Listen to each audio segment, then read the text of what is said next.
Keto versus carnivore. Let's get into it.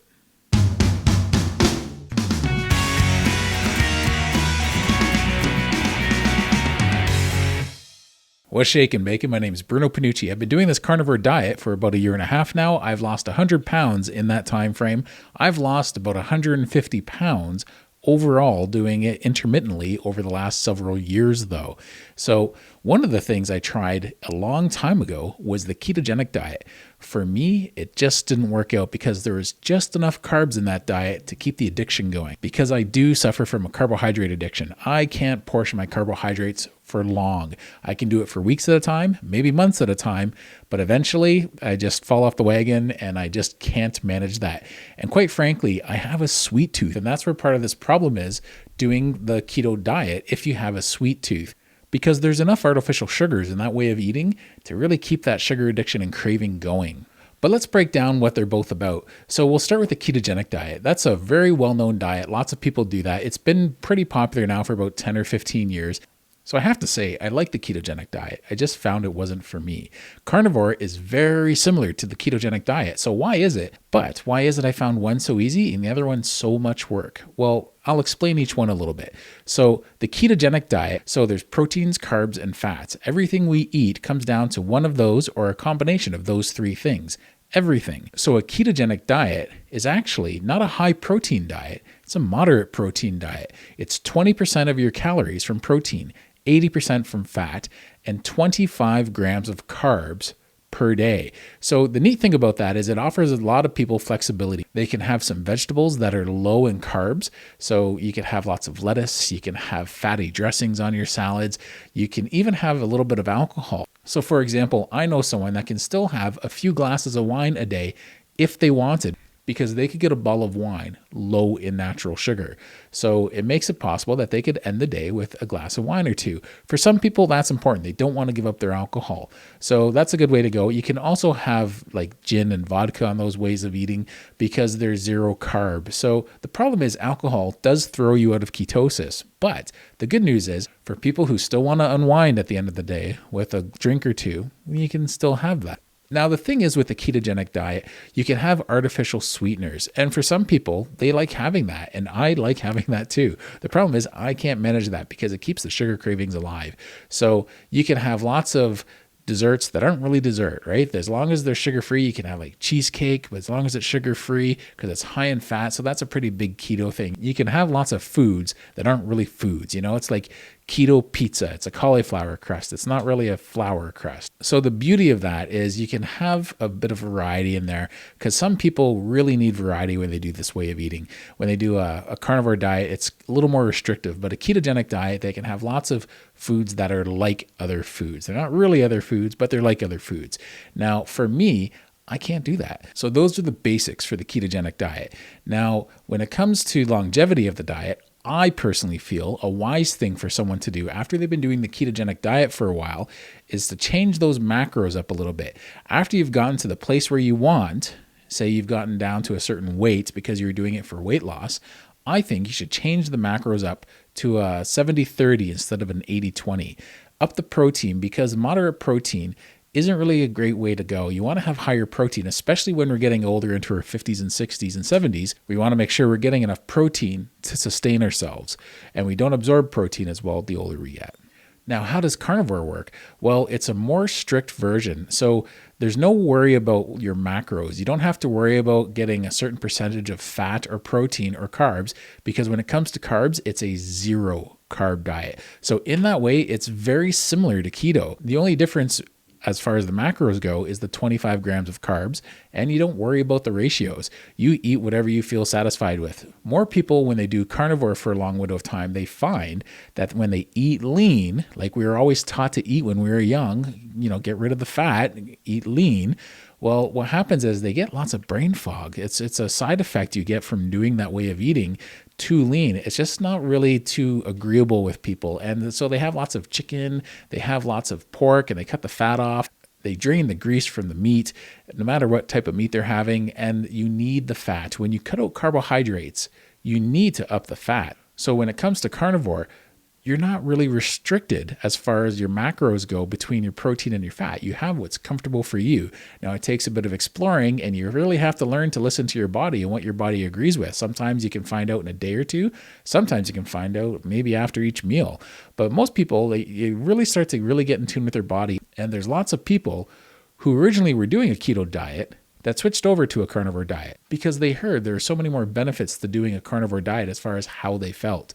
You can see that in lots of the zero carb and carnivore groups on Facebook. There's lots of people who said they got to carnivore from a ketogenic way of eating for X amount of months or years. So if you're weightlifting, I'd recommend the carnivore diet to keto. I think it's great to maintain on keto if you're weightlifting, but it's going to be tougher to build lean mass with only a 20% of your calories as protein. Now, the point of the ketogenic diet is to put you in ketosis so that you're using fat as fuel. Now, they limit your carbs so much that your body's forced to do that. So 25 grams of carbs isn't that much in a day. Yes, your body needs sugar, but your body makes its own sugar. So that's very well known. It's called gluconeogenesis. It takes the fuel we put into our body and it can convert it to sugar. So we don't need to take the carbohydrates into our body, and that's where carnivore differs. The carnivore diet can put you into ketosis as well.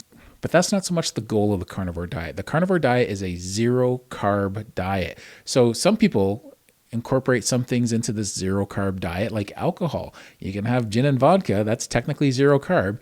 Some people don't want to give up their artificial sweeteners. That's technically zero carb. There's some people, when it comes to a carnivore diet, they stay strictly with meat and meat products. Simple as that. Now, there's different levels of the carnivore diet. I'm currently doing a lion diet challenge, and that's just ruminant animals. I mainly stick with lamb and beef. And I'm trying to stick with a higher fat beef right now. I'm probably doing a keto portion as far as 80-20 goes, 80% fat, 20% protein. And it seems to be working well for me. Initially, when I switched over to this just a few weeks ago, I put on 20 pounds in just a couple of weeks because even though I was getting 4 pounds of lean ground beef in a day, when I switched it to regular ground beef, within maybe 2.5 weeks, I put on over 20 pounds. Now, I didn't take calories into account. I wasn't too worried about it because I don't track my calories. I don't normally track my calories, or I do track my calories. I'm not religious about following that because I'm paying attention to how I feel doing this. And a carnivore diet, you really start paying attention to how you feel. You're not just stuck in a routine of a schedule. Now, it is limiting as far as the variety of foods you get, but you can still have beef, pork, poultry, seafood. There's a lot you can have doing this. You just can't have the carbs. You can't have fruits and vegetables. So the carnivore diet is more about repairing metabolism. You want to do something like this to really undo some of the effects for anyone who's been doing lots of on and off dieting through the years, yo-yo dieting, yo-yoing with their weight. Carnivore diet, first and foremost, it's a nutrient-dense diet, and it's there to repair the metabolism. And eventually the weight loss will happen. Sometimes it happens faster for some people than others, and sometimes it happens sooner than later. Out of that 22 pounds I put on, I've already lost 10 of that. Of the remaining 12 pounds, 5 of that is lean mass. So that's not bad. I'm actually only up about 7 pounds of fat. So that's going to go off pretty quick, I think, because I'm doing lots of exercising with HIIT workouts as well as weight training. So I'm really monitoring this, and I'm using a bod pod to measure all these numbers so that I have an idea of what's happening under the skin, because it can get really distracting and frustrating for people when they're trying to lose weight and they see the scale doesn't move. If you're exercising while you're trying to lose weight, you're sort of confusing your body. It's like, wait a minute, I'm not trying to lose weight. I'm trying to put on lean mass. So you can lose fat and put on muscle at the same time, and the scale might not reflect it too well, because you can lose 5 pounds of one and put on 5 pounds of the other in just a month. I've done it before. You can look back at some of my old videos and see that. So for people who need variety in their diet, the ketogenic diet is often the way to go for people, because you can have so many more foods. You can have that little bit of carbs that allows you to have salads and certain vegetables throughout the day. You can have sauces, and you can have more spices on your foods. So it makes it a lot more manageable for people who need that variety. I know people, when they do carnivore, they can really have a rough time when it comes to variety with that way of eating. It can get boring really fast. Now, I got a buddy of mine. He and I, we can eat ground beef day in, day out, no problem. His wife, it's a little more work for her because it gets tiresome. So, there's different ways you can cook foods though. I mean, you can cook steak, you can barbecue it, you can cook it in the oven, you could reverse sear it, you can do a regular sear, you can do a reverse sear. I cook sous vide. Whenever I cook my steaks, I almost always cook sous vide. There is nothing like it. I've done air frying. Yeah, that's fine, but it's nothing compared to sous vide. I know those are bold words and it's a matter of taste, but I tell you, for me, there's no comparison. Now, the expense of the two, it varies. If you're going to eat restaurant food, both can be expensive if you're going to eat out a lot. But if you're cooking at home, I think the carnivore diet is the win there. Because yes, there's a lot more meat you're getting in your diet, and fatty cuts of meat like a ribeye can be very expensive, but there's other cuts you can get that are more affordable. And I get my beef in bulk, so it makes it really affordable. I'm paying $4.80 a pound when I get it in bulk. And I'll typically get my ground beef at the grocery store. Right now, regular price for 80/20 ground beef is about $4 a pound. I try and get it on sale for $3 a pound. And that way I'm only having, like a few dollars worth of meat a day. But on keto, because it's more open, vegetables are pretty expensive. People forget how expensive vegetables are. Go out and buy ingredients for a salad and see how much it costs you. It's definitely more expensive, I think, doing keto because you have all those sugar substitutes. You can still have diet pop. You can still have lots of different foods that can really add up at the end of the week versus a strict carnivore meat only diet. As far as longevity goes for either one, it really depends on the person. Some people can do something like a keto or carnivore diet to get them to a certain point.